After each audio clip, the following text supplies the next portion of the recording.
15 seconds.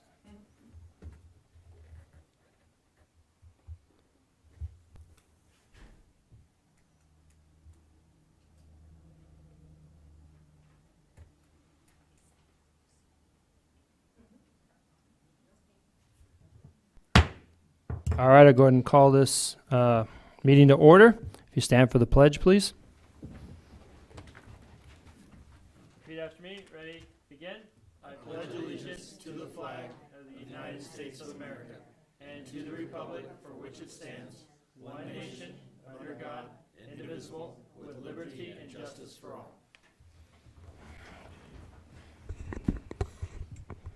Roll call. Commissioner Cruciat? Here. Commissioner Leslie? Here. Commissioner Walker? Here. Vice Chair Dixon? Here. Let the record show that Chair Pahana has an excused absence. All right, announcements. These proceedings may be viewed on demand on the City of 29 Palms website at www.29palms.org. You may also live stream this meeting by going to the city website and clicking on the meeting's agenda link. Public comments. This is a time for the public to address the Planning Commission on issues within the jurisdiction of the Commission that are not on the agenda. All comments are to be directed to the Chair of the Commission and shall not consist of any personal attacks. Members of the public are expected to maintain a professional, courteous decorum during their comments. There is a time limitation of 3 minutes per person. If you haven't already done so, please fill out your name and address slips and give them to the Planning Commission Secretary. The Planning Commission is prohibited by Brown Act state law from taking action or discussing at length items not included on the printed agenda. Public comments or specific agenda items will be deferred until consideration of the items on the agenda. So I'll open up the public comments. I have one, Liz Myers. Good evening. My name is Liz Meyer. I live in 29 Palms at 5877 Sunrise Road. I apologize that I will not be here during the public time where you are going to be discussing campgrounds. But I do have experience with campgrounds here in 29 Palms, and so I wanted to share some of the considerations that I would ask that you look into as you're looking into changing the code as it regards to campgrounds. A picture, if you will, a campground that I was working on designing in 2017. It was intended to be an extension of the campgrounds that are overcrowded in the park. It was going to be light on the environment, just like they are in the park, giving visitors to our town an opportunity to camp, just like they were getting turned away from doing in the park. So this campground was only going to be 10 acres large, but it was going to include camping, tent camping, van camping, vehicles, and motorhomes, and that type of thing. So I did all of the work to get a design plan, and I submitted it to the city. And the response that I got back was, in order to get it approved, I was going to have to follow the code for campgrounds in as it was written then and probably is to this day. So the first thing that came up is landscaped street frontage. I was required to put in a 6-foot high decorative block wall. This is beautiful desert, undeveloped desert where campers could explore and to see the views that we have here. A 6-foot wall just takes all of that away. Perhaps a wall like wood or something like that would allow wildlife to run through and not inhibit the view that you got. The other things, if there were more than 20 spaces, I was going to need to put in either a game room, a meeting room, a putting green, a pitch and putt golf course, children's play area, plaza with water feature, and if there were more than 51 campers, I'd have to have at least 2 of those. What we're getting at here is that your plan is made for permanent recreational vehicles, like down here near the golf course, where people are residential, and what we're looking at here in our desert is an opportunity to make visitors welcome and enjoy what we have in the way of a small desert town, and let them explore the desert and be a part of that. Going on, there are other qualifications that I was going to have to comply with: laundry facilities, proposed sidewalks, curbs, and gutters along Utah Trail, and secondary roads, and so on. So when you get to this, I beseech you, consider a campground different than a permanent RV park. Thank you, ma'am. Appreciate it. Do I have any other public comments? All right, I'm going to go ahead and close public comments. I'm going to bring it up here to commission's comments and reports of the meetings attended. Jim? Okay. Yeah, thank you. I attended the last city council meeting. We had the discussion on VHRs again. It was very informative for a lot of people. A lot of questions were answered. There was a lot of dispelling of falsehoods and misconceptions, I thought, and I saw the council reconsider the VHR. However, the council is directing that we will be re-looking at the VHR ordinance again, and that'll be us in a working group, I assume, and that'll be coming up. So I just wanted to let everybody know about that. The other thing is this Saturday from 2 to 4 at Founders Hall will be a gathering of friends for Greg Mendoza. That's what he wanted. He didn't want a celebration of life. He wanted a gathering of friends. It'll be a chance for us to just share stories about Greg and kind of, well, it'll be a nice commemoration. I hope you see you all there. Thank you. Thank you, Jim. Max? I haven't attended any meetings since our last meeting. All right. Leslie? I did not attend the meeting. I watched the city council meeting as well, so just short term. All right. And I have not attended any as well. All right. I will bring it up to the next item on the agenda, which is our consent calendar. Has everyone had a chance to review both Planning Commission meeting minutes for February 7th and February 21st? If so, I'd like to see if we have a motion to approve both consent calendar items. Can we do both at the same time? Yes. Yes, then I make a motion that we approve the minutes for February 7th and February 21st as presented. All I right. second. All right. I have a motion and a second.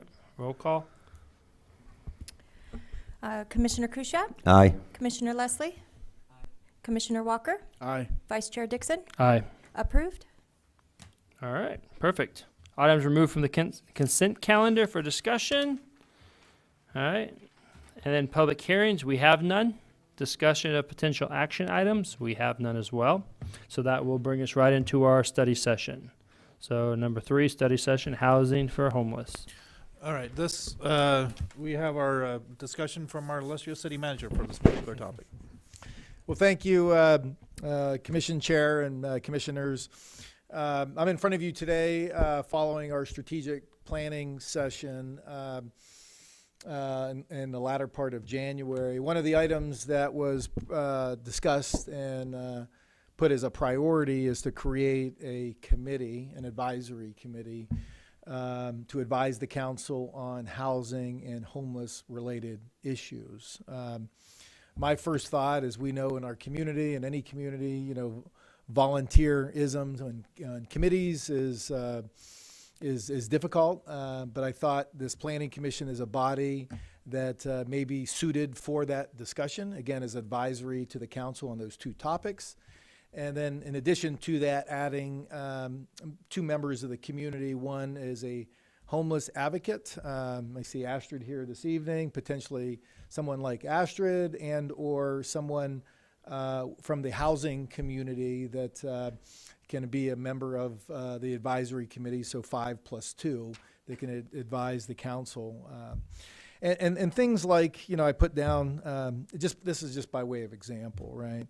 Homeless related issues, a shelter, and where, from a shelter perspective, I think in a concept, it's always great, but where do you put it? Because in most cases, nobody wants that by them, if you will. So that's one of the difficult things in that environment. Things like funding, maybe there should be funding as it relates to homeless and the unhoused. From a code enforcement, topic, and these are just ideas. I mean, you as a body, as an advisory body, can kind of dissect and take these and then recommend to the council in part and whole. And it could be, the latter part of your meetings. It may extend your meetings, so part of it is asking the question, is this of interest to this body to want to take that on? Because it could add some time to your meetings. But again, shelter, just by way of example, shelter funding, code enforcement, an issue I know Vanessa and Chris deal with a lot, encampments that are out there, and just general homeless that are out there. How do we address those issues from a policy perspective? There is from an organizational perspective in the Morongo Basin, the East Valley, I think is East Valley Regional Steering Committee that maybe can speak to some of the things that they're working on, that it's a region, but maybe some things specifically to 29 Palms we could talk about. Then switching gears to housing, and housing's a tough one, right? Because it is market driven, so from a policy perspective, is there policies that we could put in place that maybe the advisory board can recommend that can help, allow easier the development of housing, multifamily, other? Is there any barriers out there? Is there any policy barriers out there? Any funding that maybe you could recommend? And these are just by way of example. Tiny homes, that's obviously something that pops up a lot, tiny homes. Our development code allows, Keith, I know we were talking about this today, I believe 500 square feet, Diane, I think in that range somewhere, maybe 400. But tiny homes by the state of California, the most recent triennial building code now has guidelines to go down to, I think, 275. So you could build even smaller than our development code. But Ben, back to the shelter issue, where do you put tiny homes? Because in most cases, do you want a tiny home next to your house, right? So I think zoning and location could be an issue of where that goes. Hotel conversions seem to be soup du jour, if you will, on affordable housing. So maybe that's something to look at. Do we need market housing? Do we need affordable housing? Market study, I think, is something that, maybe something we need to look at. Everybody has anecdotal information that the needs of the community of housing, but there's really no data, and you can commission a market study to really dive into what is needed that is out there. And just understanding the former redevelopment agency and the monies available and where that money can be spent for affordable housing. Again, these are just some ideas. You may have others on those two topics. It is a priority of the council. So I guess ultimately the first question are you willing, I guess, to take on that assignment as an advisory board? So that concludes my staff presentation. Do I have any questions from staff? Or from commissioner staff? Well, no, from staff. I mean, that is a comment and then a question. The homeless issue is a big issue. I mean, it's got a variety of things. There's substance abuse, the wealth division in the country, the fact that it's so expensive to build a home, coming up with, a minimum wage that somebody can actually live on. Big questions. And I think there's some things that we can do in the community, and what I see happening with us trying to build affordable housing project that's going to require tax incentives, grants, subsidies to even make happen. So anything that we can do to help the construction issue, finding a way to build low-cost homes in California, boy, that's a big one. It's an oxymoron, isn't it? I'm not sure how you can do it. On those tiny homes, do they still require a fire suppression system and solar? I believe so. I mean, I know in talking to Paul, which is our chief building inspector, and he made me aware of the square footage Yeah. shrinkage in the code. But we really didn't talk about fire suppression. I imagine it is in there, but I don't know, Diane, Yeah. if Keith, if you have any thoughts on that, if it is in there or not. But if we could check and see. But yeah, that adds cost. Everything adds Yeah. cost. Yeah, there's a dichotomy between what the housing regulations are and what the building code regulations Yeah, are. I understand, and I don't know if there's ways that we can come up with, I do like, I was talking with Keith earlier that about some communities have cookie cutter home plans to where you can, if you're gonna build this house, that saves you a lot in the necessary fees that get tacked onto that say, okay, here, build this. I know it's a cookie cutter home, but it puts a roof over somebody's head at a lower cost. And I think continuing to do that. So those are my statements, and then my answer is yes, I'd be more than willing to work on a group that addresses this issue in some manner, shape, or form. Yeah, I'm with Jim. I would be more than willing to have some longer meetings or, extra meetings that suited everybody's time to kind of talk about this topic. Leslie, anything? Well, just it's comments. I think he's looking, Frank is looking for the five of us commissioners to be a part of the group, and then two, Yeah, it would be. So it would be the 5 members plus 2. So it would be an advisory committee of 5. So, Or 7, I'm sorry. Yeah. okay, Can't so count. in response, I think that this is almost too huge of an issue without getting some outside information. I agree, and I'd be willing, obviously, as well, to join an advisory committee, but I think that we really need to get information. These are, and I don't think it's one issue. I think it's 2 issues, maybe even 3 mixed in there. And they're So I intersected don't know where, somewhat. I mean, the little bit I know, I mean, I would really need some outside guidance.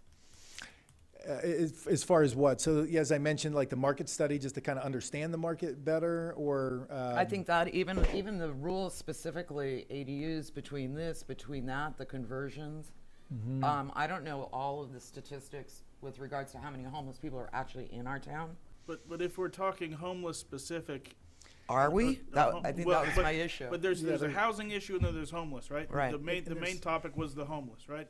A homeless person isn't going to be able to afford to build an ADU, no matter the size of it, right? So let's take that one specific thing and figure out how do we get a roof over their head, or work on going down a path to get them a roof over their head.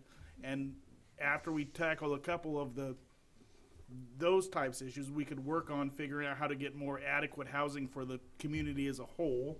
But the homeless is the main kind of driving factor right now, because that's an issue kind of coming up a lot right now. So I think not looking at the whole apple. Let's take a bite at a time.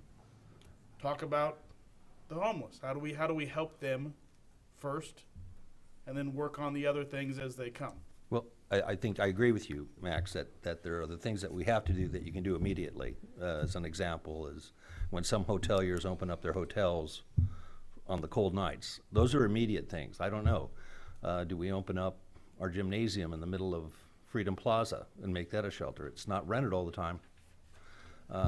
All kinds of issues.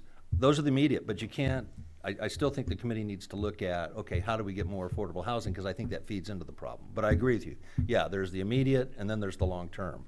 And there's no reason why the committee can't look at both. No, I'm not saying yeah, not to look okay. at both. I'm just saying, let's start with the most pressing issue. I mean, housing is a pressing issue, but that's like Eileen says, that's a much bigger issue, right?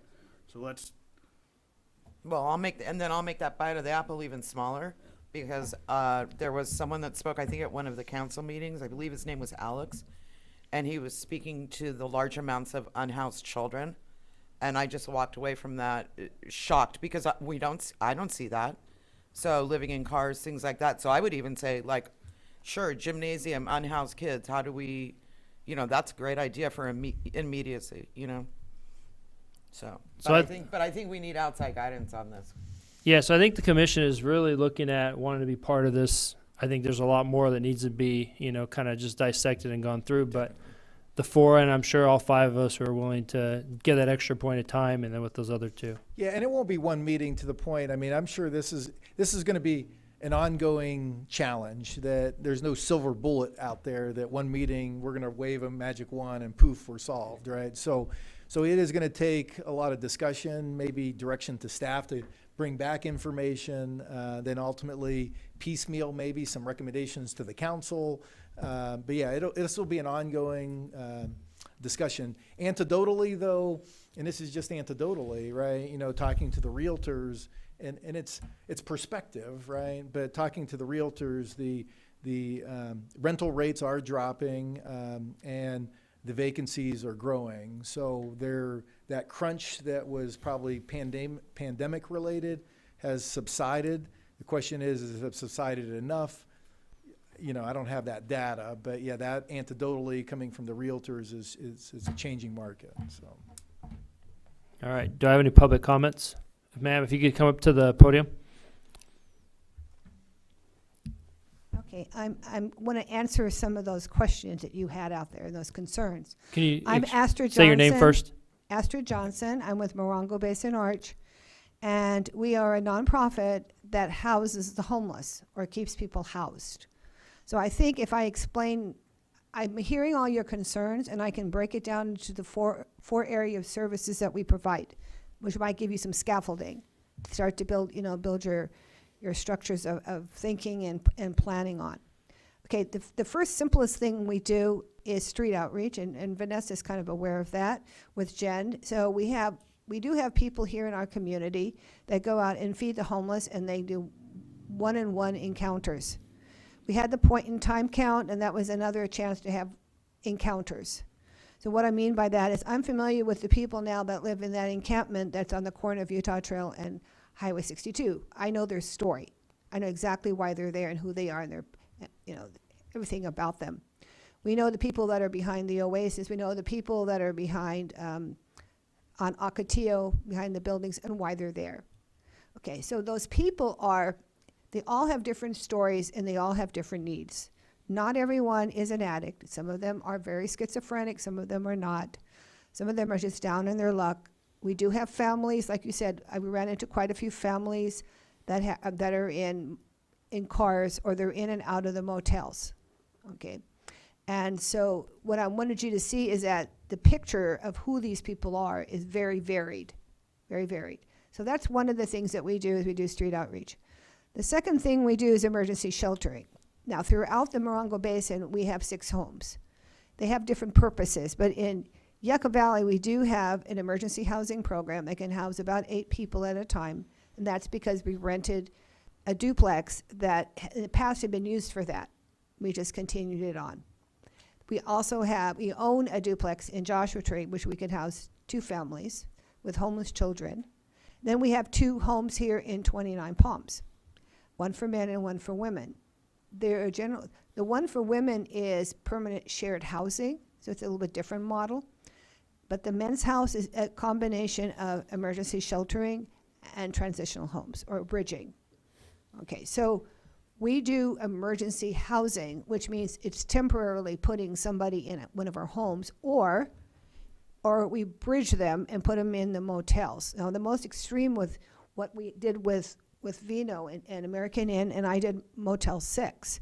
And we did that because of the extreme cold weather, right? We did it twice. We did it at the end of February, and then we did it right on, on that Tuesday night, because we knew it was going to get very, very bad on Wednesday, on the 1st. So we covered a lot of people. The first time we had 46 people. We gave you a presentation, right?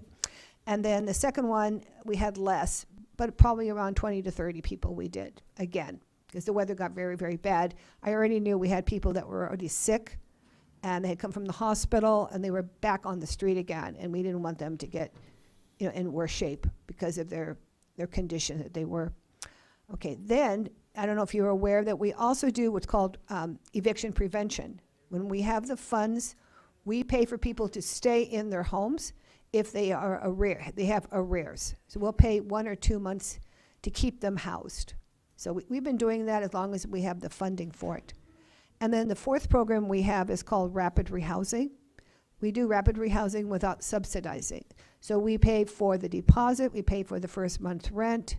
Generally, it's like maybe the cost is $2,000 to $3,000 for a case like that. But these are for people that have the money to pay the monthly rent, but they just can't make that leap of a deposit in the first month's rent.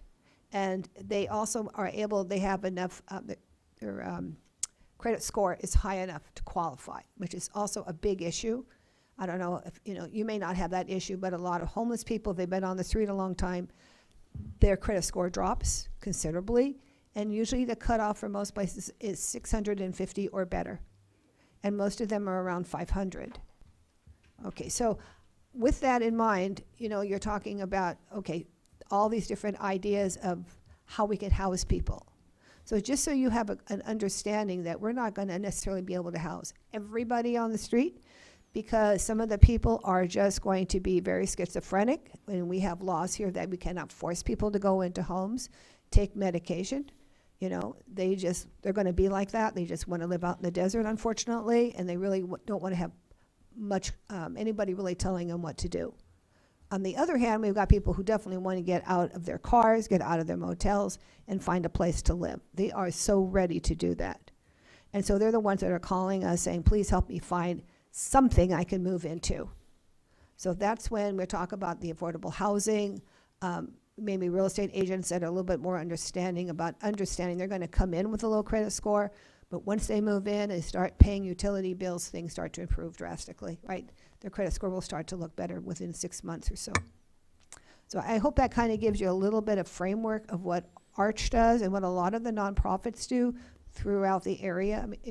I know Morongo Basin Arch is kind of unique because we cover a lot here, but there are my counterparts throughout the county that do similar things with funding like I have.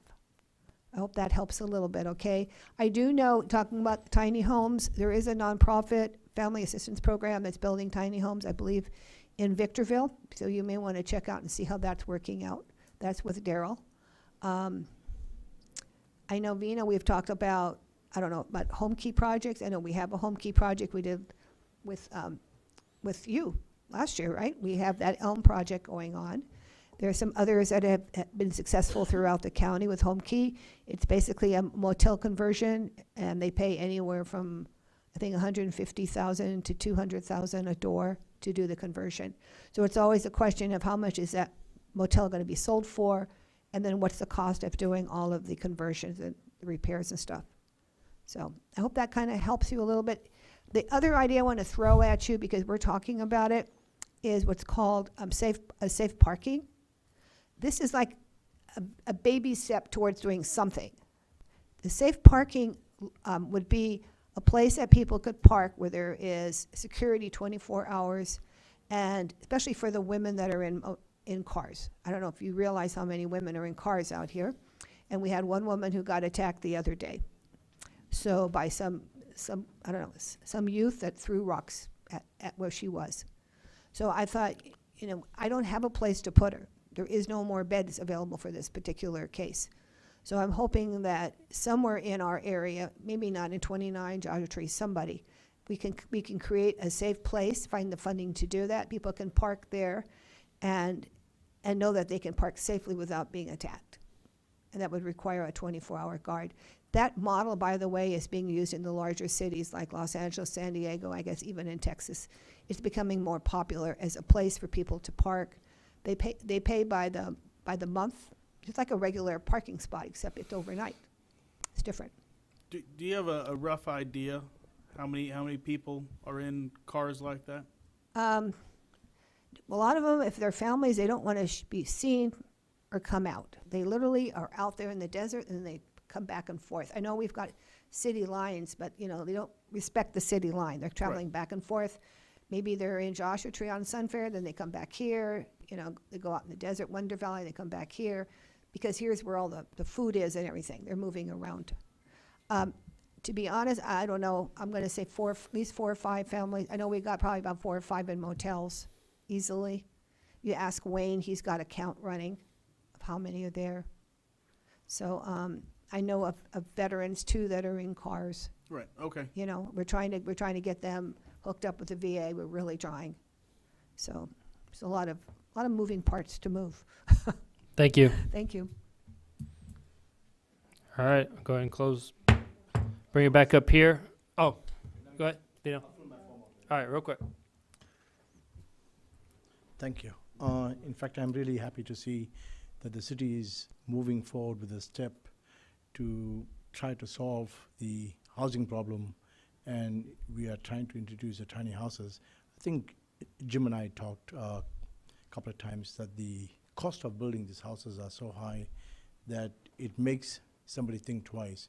And I think as part of this study, if somebody builds less than 400 or 450 square feet apartment or house, the city should look in actually reducing their fees.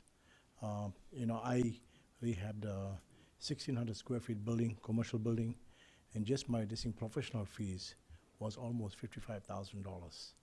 I'm shocked. In fact, the fees have gone up, and if you even take a house to rehab, what the city wants you to get all this professional advice from your mechanical guy, electrical guy, those fees are very high. And then the worst part is most of the landlords are asking the tenants, would-be tenants, 3 times what they make. 3 times the rental cost.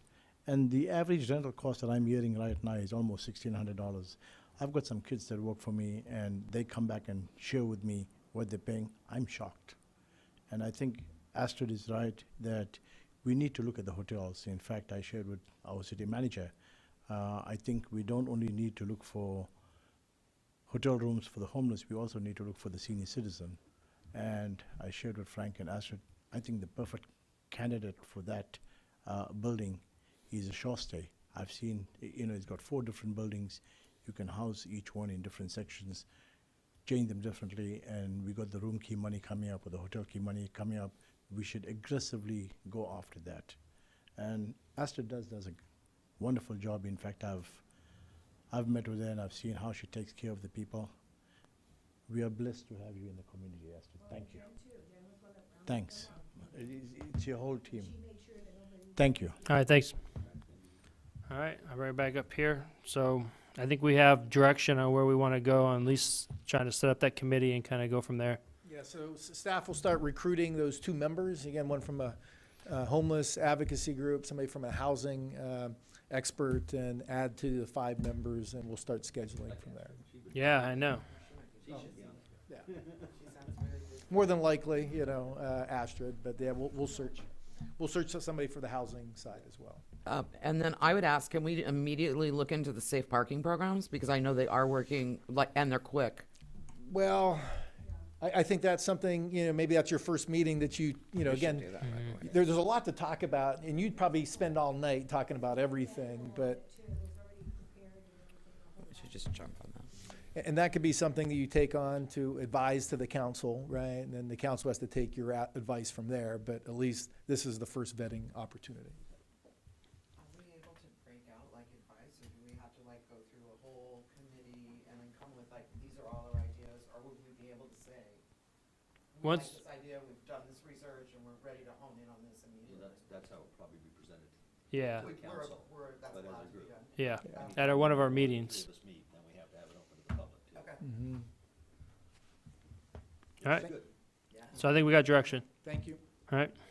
Moving on, number 4, study session, non-conforming uses, structures, and lots. Okay, so this is an issue that comes up, I know it's fairly often.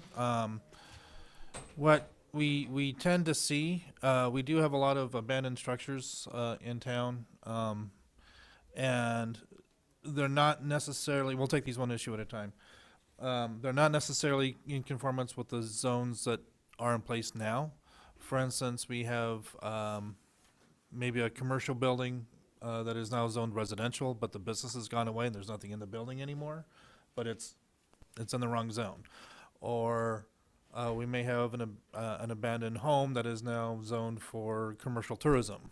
You know, we have a conflict there. So those are the types of things. Our code does not address what happens when someone wants to reactivate an abandoned non-conforming use. So, and as far as lots go, there's a couple of different scenarios here. When we talk about non-conforming lots, as an example, I'm just picking out a lot here at random. This particular lot is 1 acre in size, but the zoning may be 5 acres, 5 acre minimum. It's not this current owner's fault, it just happens to be non-conforming. It gets smaller than the minimum lot size is. There's other instances, again, just to pick out a lot at random, not to pick on anyone in particular. These lots are landlocked. Okay, there's no public access. And in the, yeah. Well, and there's different scenarios here. So sometimes there are recorded easements, okay? Sometimes there's paper streets, and sometimes there just simply isn't any.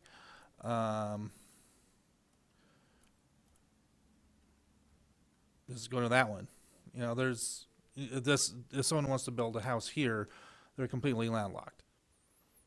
Okay, so we have several questions for you as to how to deal with these non-conforming issues. One, should non-conforming uses be able to be reestablished in abandoned structures or buildings?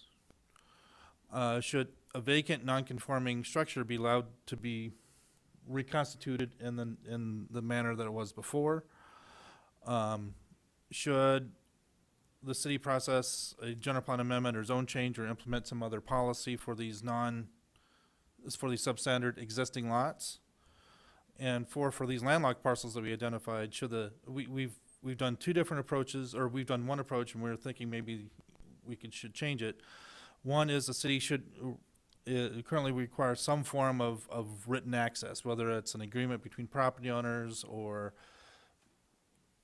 some recorded deed or something, or should the city just have the potential home builder just accept an acknowledgement that they don't have legal access? So these are things we tend to deal with on a fairly regular basis. I want to get the Planning Commission's opinion on these, and we'll come back with an ordinance amendment for these clarifications at some future date. All right, I'll open it for staff questions. Okay, my first question is, what about a situation where you have, okay, like you mentioned, a home was a structure, it's abandoned, it's derelict. At the time that it was built, the rules, the zoning, the ordinances were such, and now somebody comes back in, we can't grandfather that situation back in? The way it works is if you can continue the use for X amount of time, and if you stop the use, Yeah. or if it gets abandoned, it doesn't see activity. I think it's what, 6 months? 1 year. 1 year, 24 months. I saw something that said, I think, 24 months. Yeah, so The actual, right, and we can bring up the actual code. So there's a specific time frame where it's considered like you have to start over. Whether it's 1 year or 24 months, I'd have to look again. But if someone after that time wants to reestablish that abandoned building, the question is, should we allow them to do that, and if so, under what kind of process? it's 12 months. It is 12 months, so it's 1 year.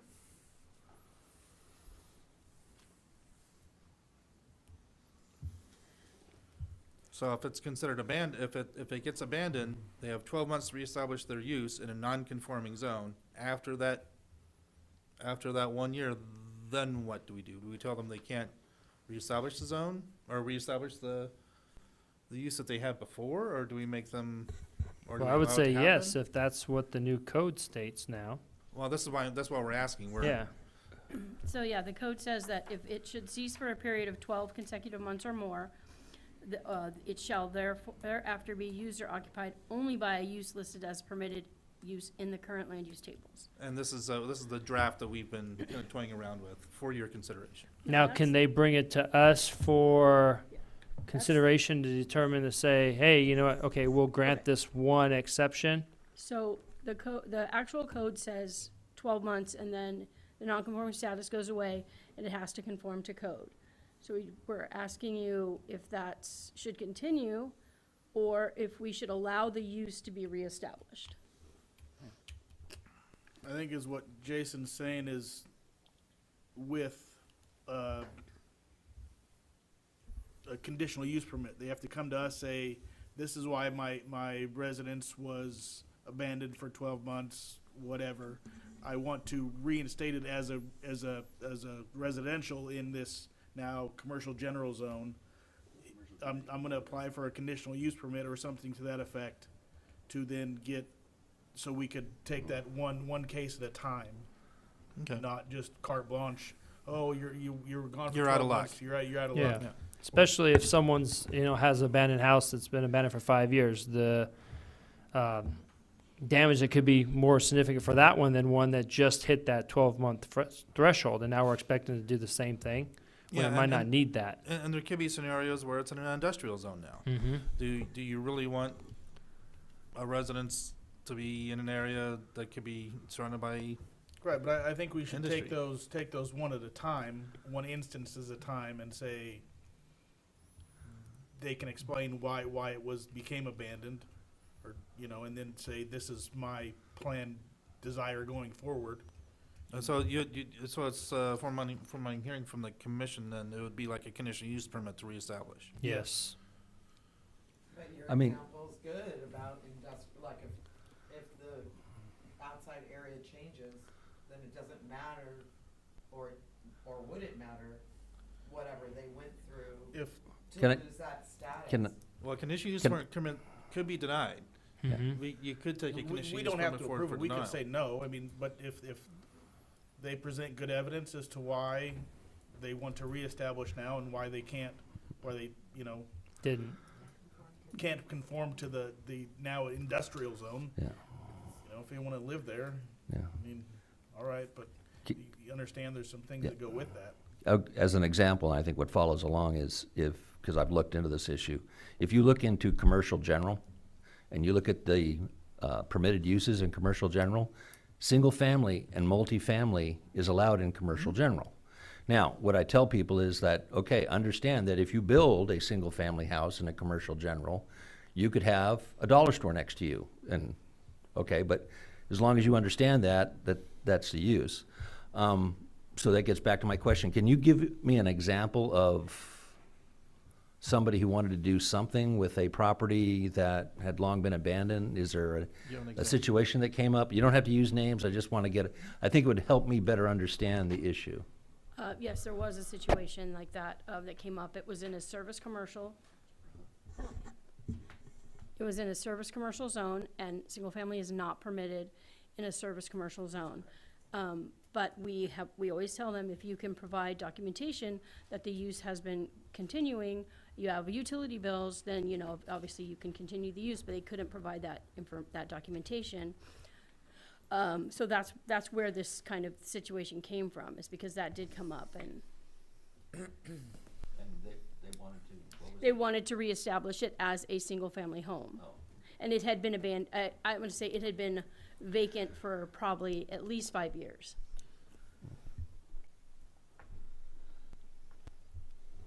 I mean, in that instance, there's gonna be a lot of costs associated with bringing that residence back to building code and everything else. I mean, I think it should be a case-by-case conditional use permit application, and if they wanna go through that whole process and provide the documentation required, I agree. and then we can take it case by case. Any more? And the Well, reverse I could. mean, I have thoughts about that. A conditional use permit is good in certain situations, but if we're looking towards the whole of what is going on in the city, isn't that a problem if we're having an industrial area or we're having a business area specifically? And are we talking about any transfers at all? What do you mean transfer? Like transfer of ownership, or are we talking about a person could only bring it forward if they had ownership on title? And there hasn't been, like, are we making that distinction? Because your example was somebody who The, lived there. the example actually was somebody who had recently purchased the property. Oh, okay, so we're not making a distinction between that? No. So if you want to make that distinction, So I would say yes, we should make a distinction. If they just purchased that, they had the intent to Exactly. fix it up, so therefore they should conform to the new standard. Right, because that's our city. Yes. Our city's plan. Yes. That's the whole point. Yes. Okay, We- so- We may not want a single-family residence in the middle of wherever it is, or a new parking, you know, when if But I it's s- supposed to be a parking. But I you still know? think they could still come to us, and that would be up to the commission to say, well, you just took this on, you had redeveloped this property for this reason, we're gonna deny your CUP, and you got to conform to meet those standards. And the reverse could be true too, where you may see an abandoned commercial building, which is now a residential area. Right. Yes. I So, mean, I mean, I think the it's CUP is fine. good. I think that's fine. I just, because I mean, it's not like anybody's gonna be coming, like banging the door down to do that. It doesn't sound like this is It does something happen. that's happening often. It does happen occasionally. Okay. And it does it happen every single day? No, but it does happen Okay. occasionally. Okay. So what about the substandard size of lots? Should we implement some sort of policy, or should we rezone them eventually, or what's? And if we do the rezoning, that wouldn't be until we do our general plan update. Ideally. Or we could implement in some instances where if someone wants to build on a substandard lot, then they would have to change the zone to bring it to a correct zone or something like that. There's several different ways of And I handling can that see situation. that. I can see doing it that way. Doesn't that create spot zoning It could very well be, Yeah. but you also have pre-existing lots that are not conforming.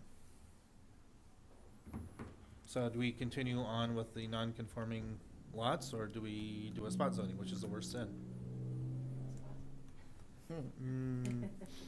spot zoning just becomes very confusing. It will.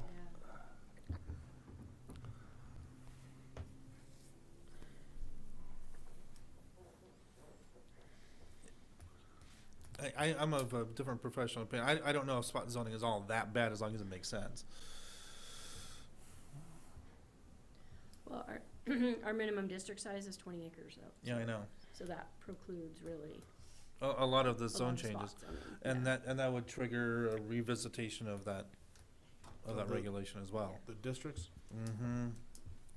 You know, and if you just want to look at the zoning areas in general, I mean, we've got several places that aren't necessarily, 20 acres. There's existing some, for lack of a better term, spot zoning that we mentioned, so it's not unheard of.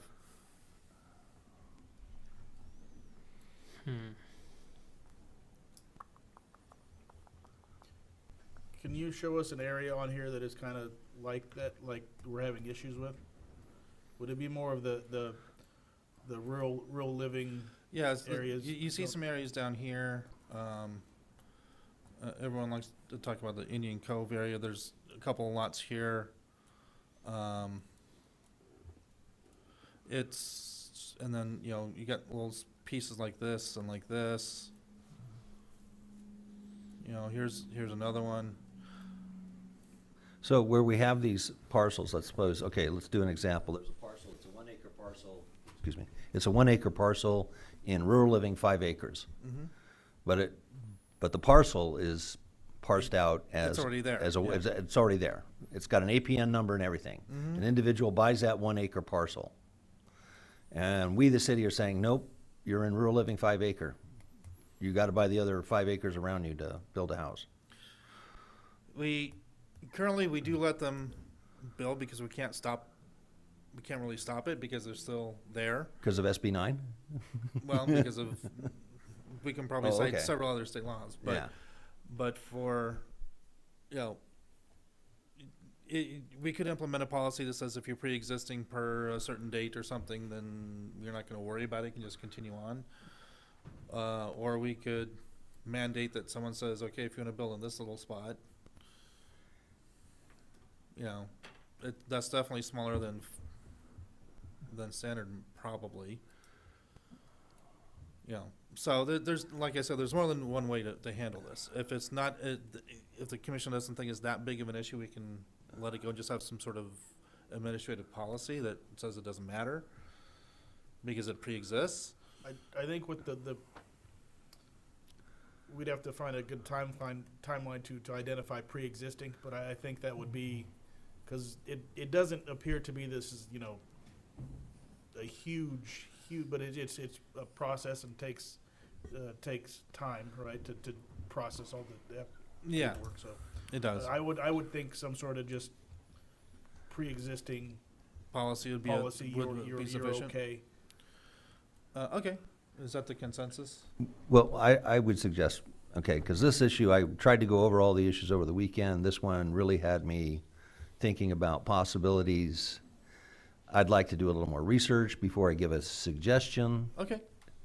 We don't have to make a decision today. Yeah, because I really would like to look at this, because I know, and I've talked to some people that had equivalent type issues, and I know we're trying to promote, okay, the state and us, we want more affordable housing and living structures, and I agree with that. And I agree with Leslie that, or Eileen Leslie, I'm sorry, yeah. Yeah. I'm not referring to you by your last name like you're my subordinate.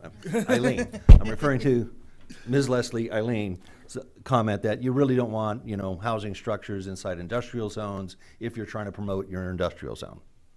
So there's that issue. So that's why I would say I'd like to research this issue just a little bit more before we give a recommendation. This does come up, but is this a hugely urgent issue? No, but it's an important one. Because we deal with this issue quite a lot. More than the other issue Well, that I asked about? Really? Well, the issue we deal with probably the most out of all these that we brought up would be the landlocked issue. Okay. Happens a lot, like daily. So, for instance, if, again, just picking out a lot at random, if someone wanted to build on this particular parcel, you know, right now, we're telling this particular person that they have to have some form of access to get to a public street. And that would mean either some sort of private access drive or private agreement or something. What other jurisdictions do is they make this particular builder sign a waiver and say, we can issue a building permit, but you are not guaranteed public access. I mean, in a situation like that, would we require the individual to get an easement from the local property owners, and then he'd have to build a road to it, even though it's like a not improved road? Doesn't necessarily have to be a road, it has to be some sort of access. It can be a private access easement. So we require the property owner to either have the adjoining property owners dedicate the right of way to the city, or grant that property owner an easement across their land. Now, sometimes you have 7 or 8 properties in between you and the public right of way, so that can cause an issue trying to get all of those property owners to agree to either give you access or give you an easement or dedicate the right of way. For instance, this one I just highlighted, there's no closed street.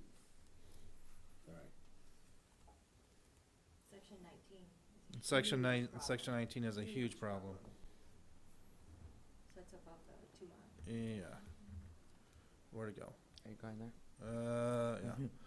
And this is a whole different kettle of worms, but to mix up my metaphors. There's a lot of people going in by in that area? Because people have been paying property taxes on it for a long time, you know, and they don't have access to their parcel. So then, you know, they basically give up the land and then it goes into tax sale. And Right. then people think, oh, I'm getting It's a something deal. great, I just got it for, Some- got a, you know, acre for $4,000.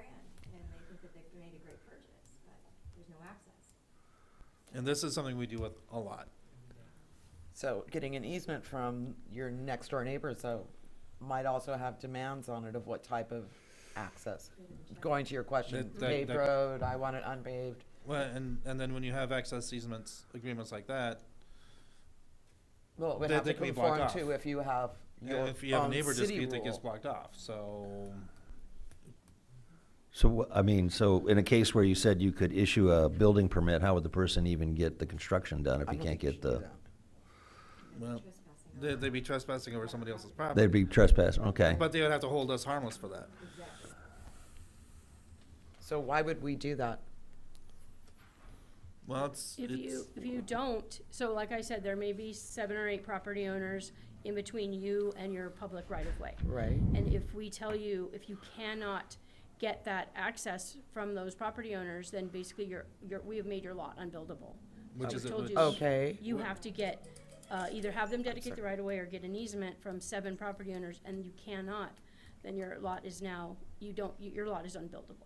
So when you're dealing with this issue a lot, what's happening now? Are you, we have, currently what we tell people is that, and you guys can correct me, is that they have to get some sort of easement or dedication or something. They have to prove access. if they can show that the property was owned by a homestead before and that there was a historic right-of-way that existed, We always tell them to run a title report, because sometimes there's legal easements recorded within a title report that we're Right. not aware of. yeah, I know, I did that, Yeah, so if you can provide Yeah. proof that you have access, then sure. yeah. Build. But if you can't, But if you If can't, you then can't, you have to get the permission of the property owners, and otherwise they're gonna be committing a crime. They'll be trespassing if they wanted to build this house. Or they gotta buy some more property if it's available. But then we're giving them a building permit that basically is supporting them trespassing Yeah, if we know that they're not gonna get that first, or if they're unable to get it. yeah, I'm not in favor of issuing a building permit when it's clear that it's a land, or Landlocked. there's no access, I agree. yeah. And I'm gonna say too, if, I'm just gonna throw it out there for discussion here. Legally, they're allowed to build. Because if they wanna build in conformance with the zone, legally, they have a right to do that. However, by doing, it's a catch-22 sort of situation, Well, so. our building, okay, so then should we be making sure that access is available before we issue, like, does that need to be written into it? But we should do an easement we write then it that on way? all of these parcels then. That's what should happen then. It should have happened when the lots got. Yeah, but now, subdivided. now that it's a problem, we should be going back in now and remaking all those easements for those one or twosies that want to do that. Could For the ci- everybody. It's not just I ones mean, or two, there's a lot. Well, I mean, Is but that I'm like just an saying. It's I not mean, like an eminent domain, how can you Is there, yeah, take exactly. land? Is there Yeah, an you'd issue have like to. eminent domain where the city says, no, it's for the public good, that we allow this easement through, and would you have to go through the eminent domain procedure every time? We can look into that. Yeah. I think that's what we need to do. Because I think that's what we'd have to look at, is like, look, somebody wants to build a home, it's landlocked, look, we're gonna have to ask for, a strip of property on each of these areas and kind of employ the eminent domain. Yep, I think Wow. so. Because the last That's thing we huge, wanna I do mean. It is, is. the last thing we wanna do is hinder somebody in building a home. Yep. On a zone, on a lot that's zoned On for a residential. lot that's zoned for, that's the last Yep. thing we wanna do. And it looks like this is the only option we have.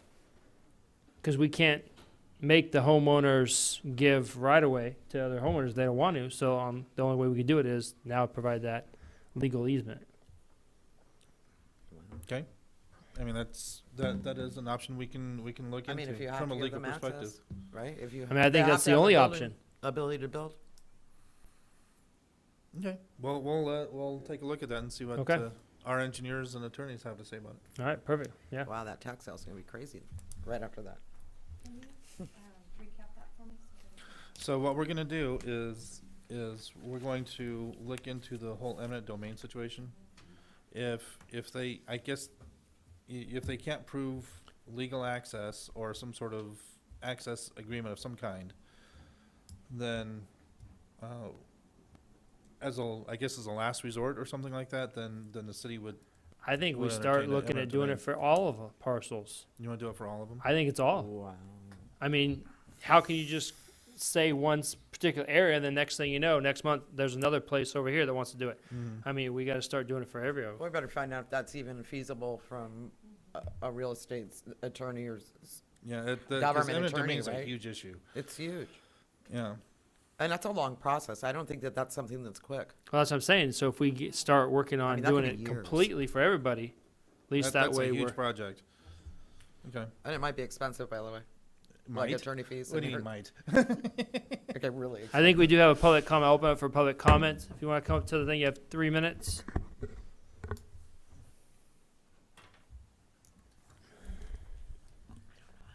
Mary Jane Bingy, 6528 Hillside Avenue. I've been in the mortgage business for 40 years. You have to have ingress, egress.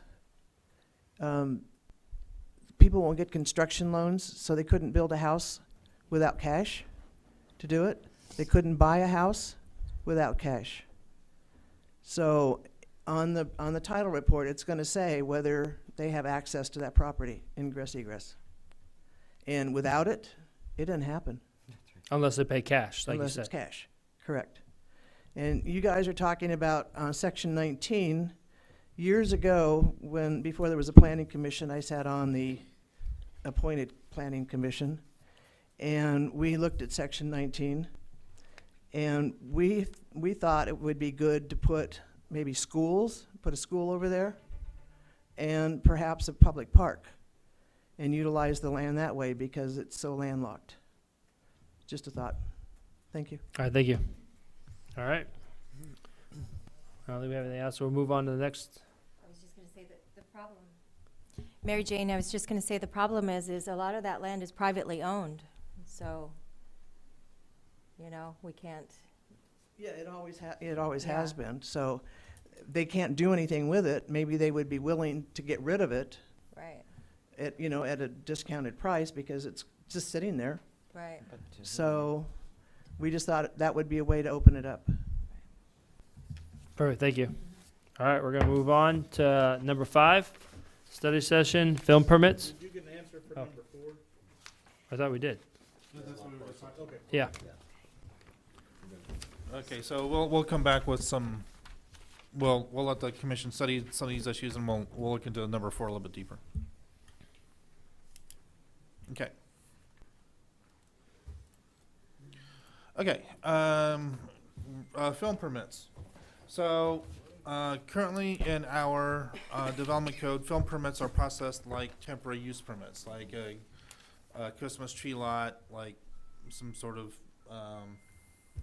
like a carnival of some kind, something like that.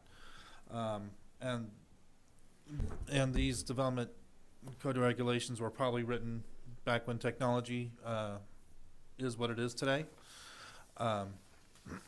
And now everybody has can record anything on their phones. Even on major production sites, it's not as many people as it was before. We were asked to take a look at revisiting these permits, making it more up to date and more not quite so onerous. And the more we Oops, sorry. and the more we started thinking about how we can, help facilitate, getting these filming done, or when we need a filming permit and when we don't, we came up with a bundle of questions we like to get the commission to think about and give us some feedback on, at least as a preliminary basis. As it is written now, anything that's quote unquote filmed, you need a filming permit even on private property. That does not impose itself on public streets or anything like that. For instance, if the 29 Palms Inn wanted to film a commercial or something like that, technically speaking, that would require a film permit from the city. Should any individual applicant be limited to 4 permits per year? That is something that is, again, film permits are lumped into the temporary use cluster of temporary uses. Is there a certain size of film crew that, if you're below, we just picked out a number, 10 film crew or less, maybe that doesn't require a film permit. Maybe you just go out with your friends on a park or something and just do it. I don't know.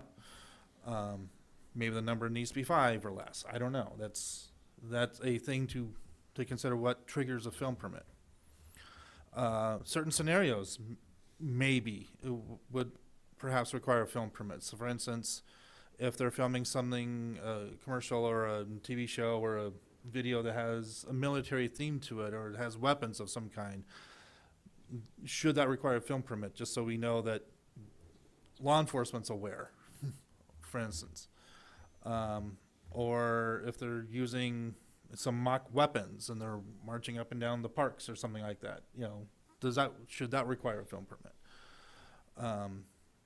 Filming in undisturbed areas or more rural areas. Are there certain materials that would trigger a permit, such as pyrotechnics, explosions, fireworks, spotlights? I don't know. We're kind of grasping at straws here. And like we said, there's a lot of things to consider here. Any other issues that the Planning Commission should have us consider when a film permit should be triggered? So we want to. I think we're all in agreement that we should loosen up these regulations, but then at some point we will need a permit at some point. So I want to get the Commission's feedback on when that should be triggered. Two things. One, have we looked at some place like Palm Springs that probably has a ordinance in place of that's equivalent that we could look at? Because I agree, I think we should separate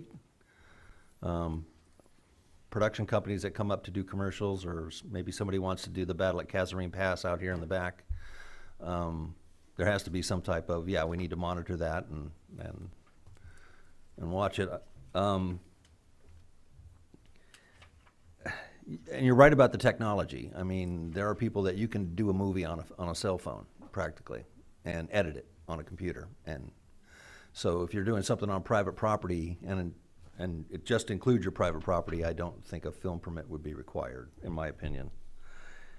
And I don't think we should limit it to 4 permits per year, but I think we should separate it out from, I think the film permitting should have its own separate ordinance.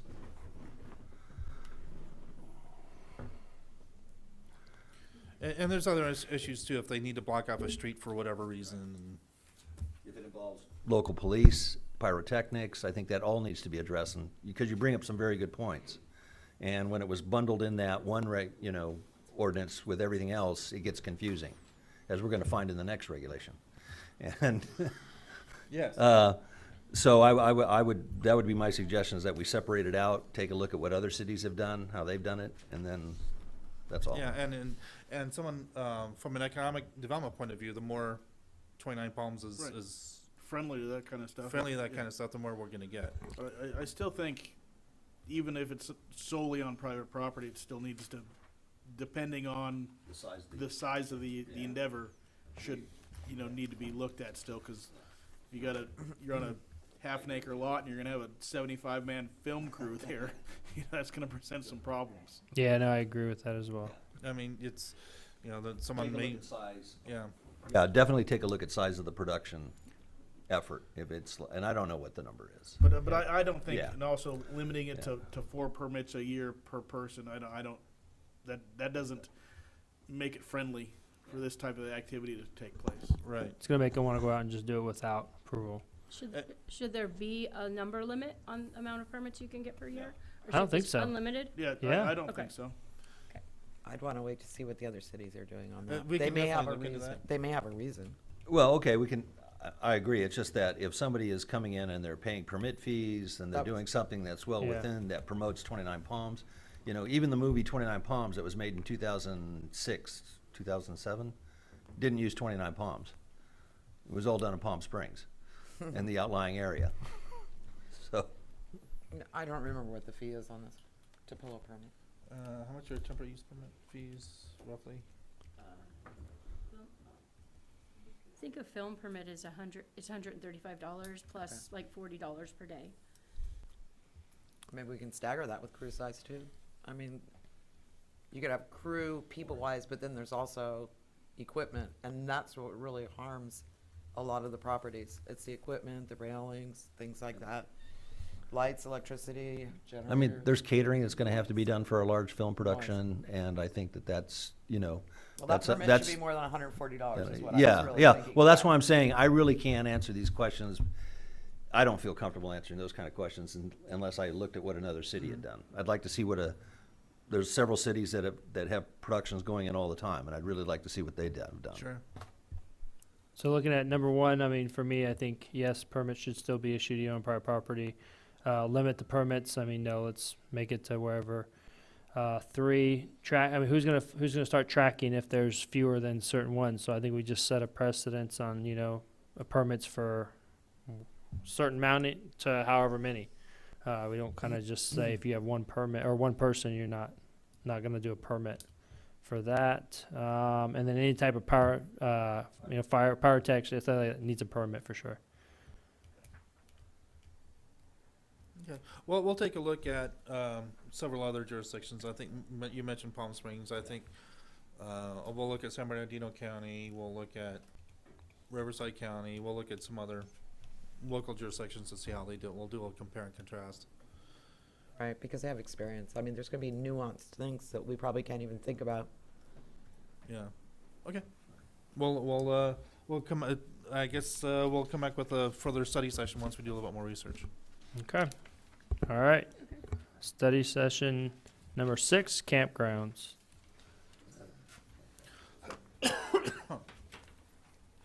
Okay, with campgrounds, those are lumped in with RV parks in general, as special occupancy parks. And did you want to speak to this before we get to the questions? No. No? Okay. Can hash it out in the questions. Hash out in the questions. Okay. And as we heard from the speaker earlier today, perhaps the regulations for a campground don't make sense if they're lumped in with an RV park. Question number 1, should those be split off? Number 2, is there a minimum lot size? And if we do split them off, where would campgrounds be able to go? What would be the maximum density, as in how many campsites per acre of whatever zone you happen to be in? Are there site distance requirements from, like, say, from the state highway, or, you know, from major streets, or I don't know. We're asking the question here. Paved access, I think that was one of the things that came up, is paved access with all the amenities. And it's internal roadways with all the things that's requiring.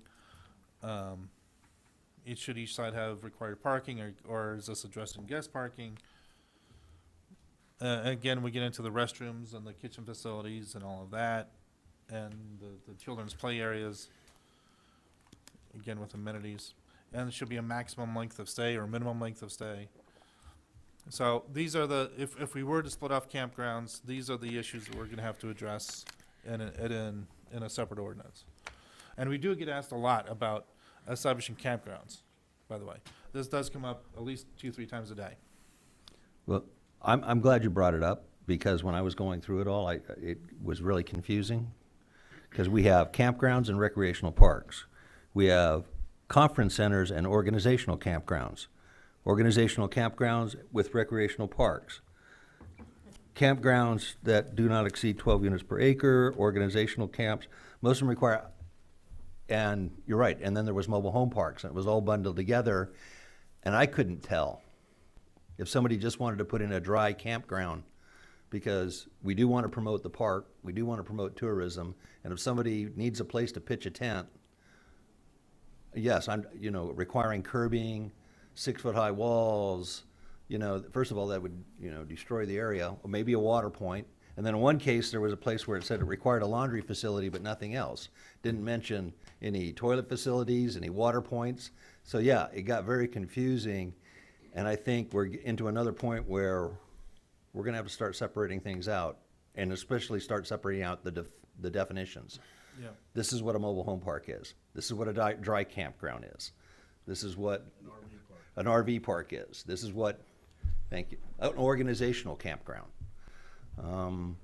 I think Liz was a little wrong because it does say that additional amenities required may include but not limited to. So it doesn't mean you have to do all I don't know who told her she had to do all these things if she I was know gonna that, have over 12 units. when But I gotta say, I was confused by the,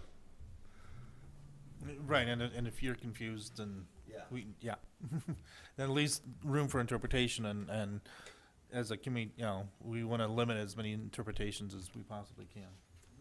I was just gonna mention that when she mentioned in her requirements that you had to do the block wall, that is one requirement that has changed. You can do a landscaped hedge, but it does have to be 6 feet in height. But it does not have to be a block wall anymore. But that is the only, condition that has been revised. I agree, and I'm also thinking, because I'm thinking of places off of Utah Trail that somebody wants to just pull off. And I'm not talking about, you want to have a place where they can collect refuse, you want to have a water point, we want to address those things, but I also don't want to put up a lot of stuff that kind of destroys the view in that area. I think, how do we apply common sense? Tell me that But you one. also don't wanna be driving down Utah Trail and see a campground where some guy's walking out of his tent in his boxers at 6 o'clock in the morning when I'm driving to work. So you need to differentiate and have some sort of, Then let's use the same ruling that they have. The same thing can happen at the campgrounds in the park. So, you depend upon people to being, I'm not gonna pass a regulation for the probability of somebody being an idiot. No, but I'm not saying it should be a 6-foot-high brick wall, but there should be some sort of barrier So- from so the. Maybe the way to address that then is to limit the location, so far from the highway. If you don't wanna require, block walls or landscape Okay. hedges, you want the view, maybe to limit the proximity to the highway, proximity to Utah Trail, certain roads, main roads. Can we also utilize some of like Joshua Tree's campground policies too, Yeah. to kind of keep it in conforming with them? That's So, a very good point. The I think that's research what we can that do. I have done for other cities, I have not found any other city that actually has regulations on campgrounds. The county, I haven't seen them for the county, I haven't seen them for Yucca or Apple Valley. I've not found any regulations for campgrounds in a lot of jurisdictions in the state. And that's what I was gonna ask. Do we want campgrounds, or is this somebody coming in with a conditional use permit, a one-on-one basis? And then it's analyzed that way, so it should be split. Campgrounds officially, please apply for a conditional use So- permit. These are our guidelines. Well, that, Campgrounds, RV parks, they already require a conditional use permit. yeah, pretty much in every Oh. single case. For all these Yeah. cases, but we just need regulations that we can, I can't even think of the word. And I That- think that there would be should be a reasonable. minimum amount of a length, or a So- maximum length too, that they can stay in that area. Because we'd have somebody living there. Yeah. So, Well, then that's safety issues so our code with other for things. organization, like say organizational camps, and when you look at the definitions of all of these uses, they're very similar. So while our code says that campgrounds are not allowed in the RS zones, our code says organizational camps are. And when you look at the definition of those two things, they're the Same, yeah. Or when you look at even the definition of, because it's resorts, group camps, and organizational camps, that is one category. When you look at that definition, it says recreational use, I'm paraphrasing, recreational uses in tents. Well, you don't want people in a resort to be sleeping in a tent, I'm assuming. Yeah, and So that's why we need to separate all of these I- categories and there's out. now this thing called glamping that, Yeah. glorified camping. I think the first thing is we just need to sort out the definitions. That would be my guidance, sort out the definitions. Okay. And you're gonna have to, and I would even, I know it's gonna add to the code, but so what? We have a code that sits there and says, okay, mobile home parks, and this is what defines a mobile home park. Exactly. And then we have campgrounds, and this is what defines a campground. And dry campground versus a conference campground, okay? Yeah, Because you're right, and this is not an easy task, I know, and This is, the commission asked us to not bring 500 pages of stuff to review over the weekend. So Yeah. I want to give you a warning shot here. yeah, I understand, but yeah, this definitely needs to happen. I mean, because I have, I get, being on the planning commission and having been on the planning commission for going on 7 years, I get these types of questions all the time. And I go back to the development code and I think I have the answer, and then I'm not sure. You know, 5 acres, the guy wants to put it up. I said, oh, it's 12 units per acre, or a maximum of 12 units per acre. Okay, what else do I have to do? And then it gets confusing. If all he wants to do is have a water point and have a place for people to put up tents. So, well, let's talk about these questions individual. Okay, go So ahead. I'd like to get a consensus so that we can start writing this, but. Okay. So let's say, so minimum lot size. So right now, our code, there's a note that says group camps, organizational, group homes, organizational, whatever that is. Minimum 5 acres. But RV parks and campgrounds don't have a minimum lot size. Now, if you say the minimum lot size is 5 acres, and in the RL, you can have 8 sites per acre, that's 40 campsites on a 5 acre lot. Is that acceptable? Is that excessive? Again, you're asking if trailers versus tents. Well, when you have a campground, typically you're allowed to, you can have tents and RVs. And okay, of Yeah. a certain size, but, Yeah. you know, I'm not moving in a mobile home. No, Right, this is and just so- temporary, yeah. So is 5 acres too small? Is 8 units per acre too dense? I don't know, if it was 5 acres and it was, Are we even worrying about electricity, water, any of that stuff as well? That goes to the dry camping, doesn't it? Well, if That's- it's dry that's camping, gonna then. be Yeah, they that's what I'm have it. saying. So is that That's another? question. That's another think we question. should Do be you doing want them to have do you want to allow dry camping, which is no facility, no amenities? No, I mean, no restrooms, no anything? Do you want them to have restrooms? And Well- are they going to be charged for this, or is this? no, this would be a This would be a private, private this would development. be Oh, a private private development. These are, yeah, private And developments. the only thing I would say with a dry campground, I'd at least want a refuse collection point, or otherwise there's gonna be trash scattered across the desert. I think there has to be more than that. Yeah. I do think there has to be. Well, more than then we that, could sit there because and if if we not, get what a are we water sending point- out into the neighborhood? Okay, but, you know, we also wanna promote, okay, so, Do we wanna a promote refuse, huh? Do we want to promote it? Do I wanna promote Do we people want- coming out to do visit we our want, park? like this kind of camping? I understand the Yes. overflow from what the park doesn't offer. Because we have overflows on the park, and I think it would be great to give people an opportunity to camp, and there are people that want to set up private campgrounds, and this is our chance to define, you know, It was just a what they- question, like, do we yeah. want it? I mean, it's a lot. if you were to ask my personal opinion, yes, I would, you know, but I want it, since we're working on it, do I want to see a private campground up and down Utah Trail every, 300 feet? Oh, God, now I sound like VHR. Oh, man. Right? See, and I thought of that. That's what I thought. I'm always going to that issue. It's You the know, but same I don't think issue. that would happen, because I think, again, economic forces would be such that, no one's gonna put in a campground. What, right across the street from our, let's call it right next to the old visitor center, right there from the mountain. That's beautiful on Utah. It's The old perfect view of the visitor mountain. center. You're on the way up there. It's Yeah, called but the that's- scenic highway. Is that BLM Well, line? See, I can't answer So the who's question that of how gonna many bother? units 'Cause per I'll tell 5 you, acres. probably That's a tough probably one for my me to people. answer. Okay, so we'll revisit each question one at a time, Okay. and we'll see if there's a consensus or requires further study. Okay. I think there's a consensus that RV parks and campgrounds should be split off as definitions and another Yes. different Yes. process. We don't have a minimum lot size consensus yet, so that No. requires further study. I think density on a lot size is more the question. Okay, It so has that's to be at the least next 10 question. acres, see if we're gonna have other requirements, though. But it- I think as you make them do other things on that lot, then that lot has to be a larger size. I mean, think about what the 5 acre, right? And then you start adding density, and then if you add refuse, toiletry, But what right? if it's a 1 acre lot and we only say on a 1 acre lot you can have 4 sites? And you have to have a toilet facility and a water point. That is a way we could do it. I mean, you could say if you are you could say if you want to have 5 acres or less, you have to have X amount of amenities. If you're gonna have, I don't know, 10 spots, Yes, whatever like short-term spots are, rentals. then you have to have so many amenities. But I think we should also define a dry campground, and what it should. Okay. This, I mean, people. We're gonna do a little. We really need to look at the other geographic cities, study. because I don't think that Joshua Tree lets you get on 5 acre, you know what, I mean, they're moving into this area and they've fully researched it. How much is it, how Oh, wow, large the is zone the auto change. camp, all the other ones going in? Yeah, you want a city hall, right? Yeah. Yeah, so here's, how big is this property? Chris is not giving me, No, I can picture 5 acres, I know that. I mean, you know. okay, let's do this property behind city hall, cause that's giving me weird.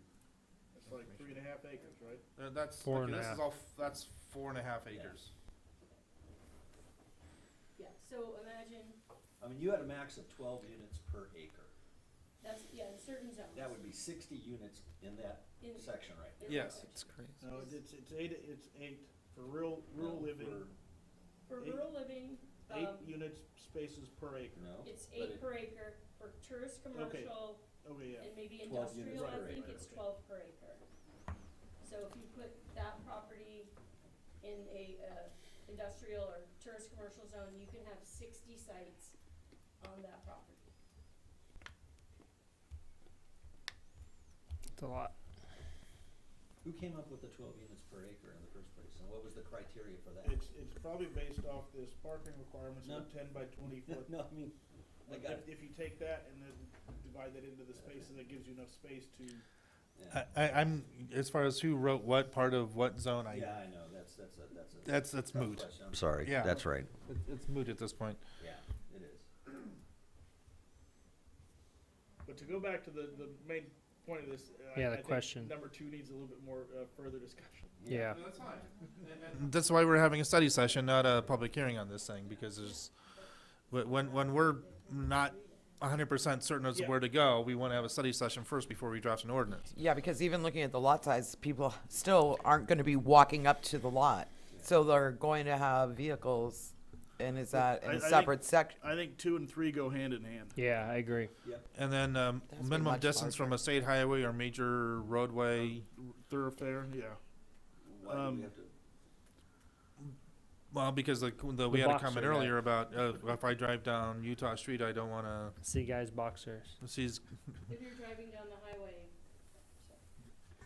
If you're driving down the highway, do you want to see a campground with I don't think 60 there is. motorhomes? Is there, what is the minimum? That's the question. There currently is not a minimum distance, correct? There is not a minimum There's distance. not a minimum distance. All of these questions are Well, what okay, are. we- Yeah, we I would can say research come this with minimum further. distance. Yeah, because that one is pretty far back.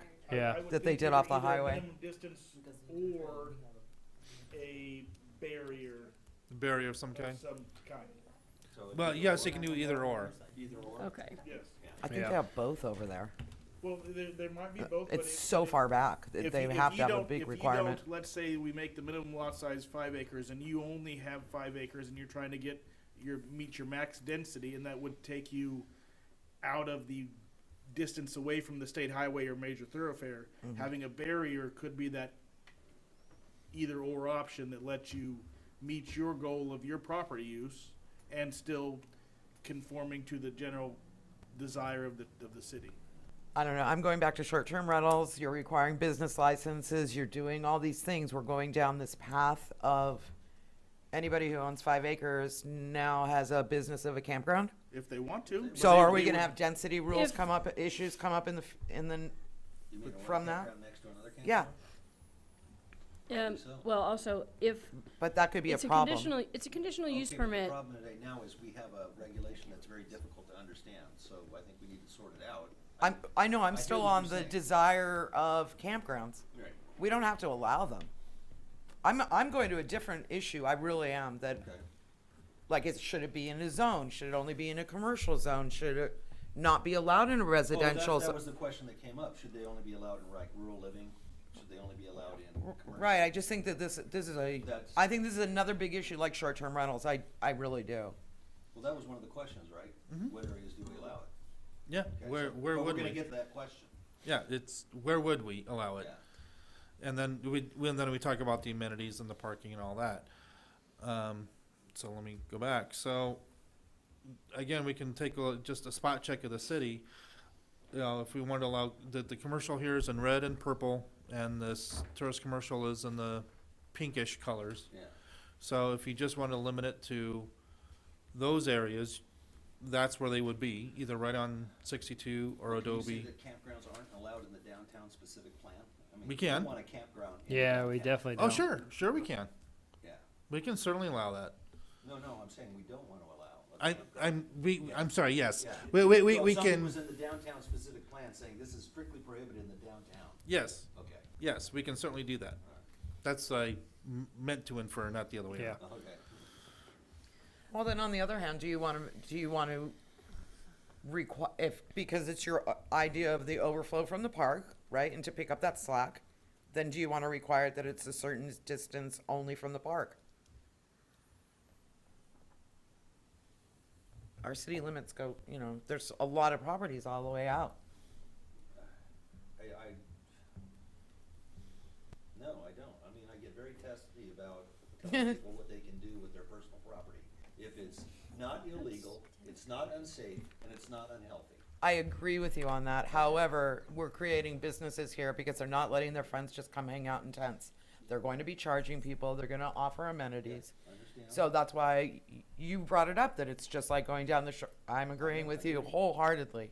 They'll have to be licensed, and fees will have to be paid, and monies will be collected. But if we only made it within a certain distance of the park, then we're providing an advantage to certain property owners over others. Well, that happens sometimes. That does Commercial happen property sometimes. doesn't sell Well- as well as residential. It's like. Right, but yeah. still, we shouldn't create that, just arbitrarily create that advantage. No, but we have to, and we do have to answer the question that some people do want to establish park campgrounds, which, I agree with you, I get this Yeah. question fairly recent, Yeah. often, Fairly often, yeah. fairly often. Okay, so is Oh it my the God, consensus?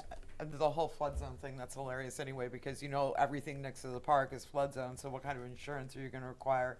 I mean, this is, Well, that was one in of the addition to problems that. That's one of the problems that Ms. Myers had. They were telling, well, your campsite, your proposed campsite's in a flood zone, and that has to be dealt with.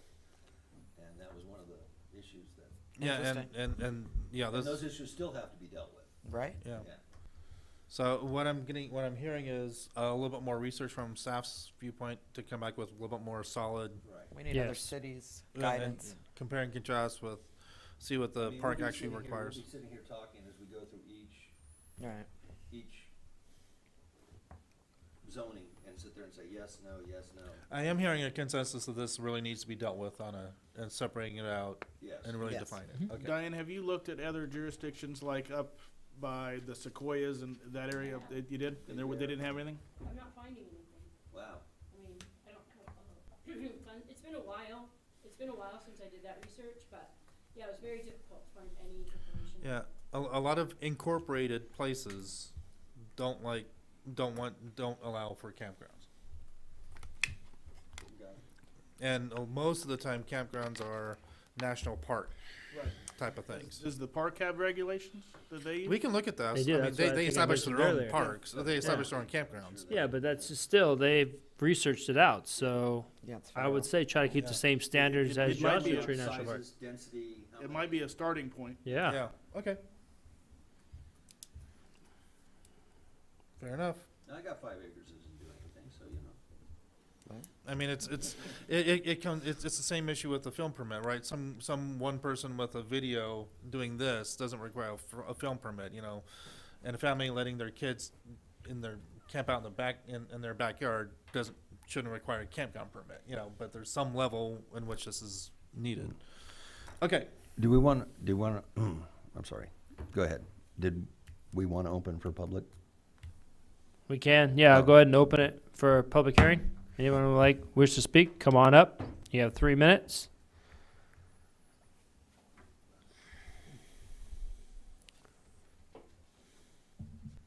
Mary, Mary Jane Bingy, 6528 Hillside Avenue, 29 Palms. Okay, Liz's property is above mine. We're both up close to the park. And she's further off the highway. I have 37 and a half acres from Utah Trail to the mountain. I didn't buy it in mind to do a dry camp, but people are up there parking on private roads. My daughter has gone and put private signs on other people's property to try and keep people off of their property. And when she's in town, she just scurries the whole area and tries to keep people from trespassing on other people's property. So a dry camp, we're not talking about anything fancy. We're talking about giving people a designated place to go put their tent or to go put their RV for overnight or for a weekend for, because the park gets filled up and people have nowhere to go. So they take private property and they use it. So Wellock Road, gets used, Underhills Road gets used. Sometimes they just pull off the side of the road. So I take into consideration, and when you dry camp, you don't have water sources. You're dry camping. You need a facility to use the restroom, some sort of porta potty. But most of these people that come out here with tents, they bring their porta potties with them. I have one space up there that is prepared for for somebody to come in and park. But when the city said no hip camp, we closed it down. We charged when we were doing it, we charged $10 a night fee, and we provided the potty, and they had their own tent, and they had a cleared area. So you don't destroy the desert. You don't go in and you don't grade. I mean, you need grading rules and things like that. You want to dry camp. So you want to make something available for those people that have no space up in the park. And I think if you use the park's rules, you can't go wrong. Thank you. All right, thank you. Have you found that, what about trash? I mean, are people pretty much packing it in, packing it out? Absolutely. Yeah. Yeah, people that dry camp like that, they respect where you put it in, you take it out. Yeah. So we had no trouble with trash when we were doing it for a short period of time. But putting a dumpster up there would really be no big deal. Right. So, I think one of the biggest things we need to do is get those definitions of what's a dry camp, what's the next step up from a dry camp, what's a community camp. If we get the definitions defined clearly, then it's easier to tackle The other issues. one issue at a time. Okay. Then they're all kind of jumbled into a couple right now. Any more public comments? All right, go ahead and close, bring it back up here. So I think we have direction on those. And we will bring that up for further study. Okay. And that one's just to, if I can just clarify, for the campgrounds, you guys just decided, we just want to come back with definitions. That's it. And we're going to work on just separating each, Yes. mobile home parks from campgrounds from, okay. Okay. All right. Community Development Director updates. Whoops. Yes, I have a few. Wanted to let the commission know about the Wander Hotel, the approval that was that the commission approved. When was this approved? I believe it was November of 2021. So November 2021. They've come in for staff for some minor modifications. And this does not require any sort of decision on the Plan Commission's part. This is just informative. For one thing, they have renamed the Wander Hotel to the Reset Hotel. And there are several minor, we view them as pretty minor. This is the staff room and the laundry facilities. These are the trash enclosures. Right here is their main entryway into their facility, and there is the pool area. If you look, the trash enclosures have moved over to the side. The employee area and the laundry facilities have been reconfigured slightly. We now have a full roundabout as opposed to what you saw before. And the pool area has been reconfigured slightly. Again, these are not, in our view, these are not significant changes to warrant any other public hearing, but we did want to let the commission know what was happening. Perfect. Looks good. I do want to let you know that the trash enclosure will be fully screened with landscaping from the road. Nice.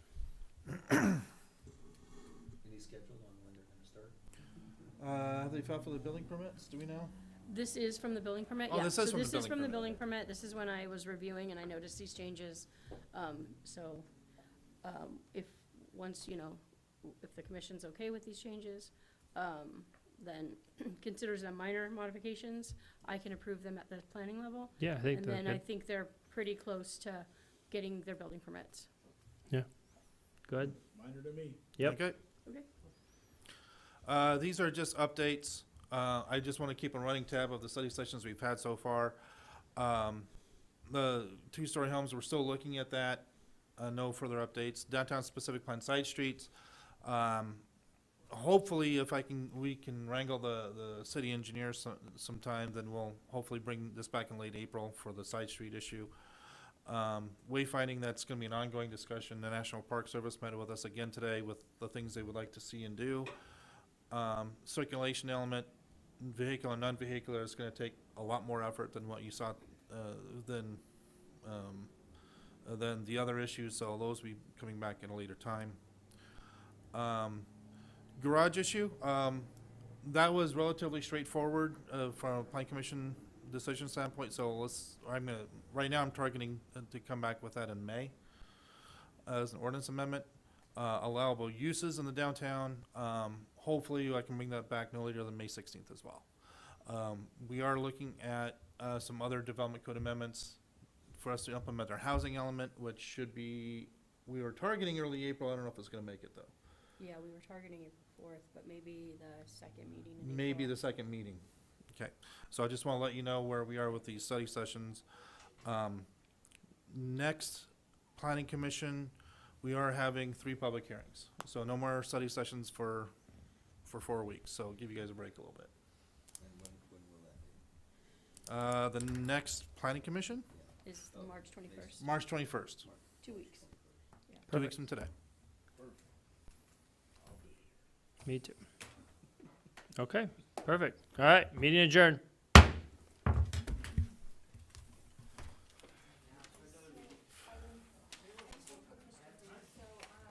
6:40. I still say this is a job for someone with ADD. This is a job for someone with ADD. So we'll get you. You want to do a debrief? Get you set up on that and then I'll communicate with you. Okay, we're gonna do a debrief. You coming?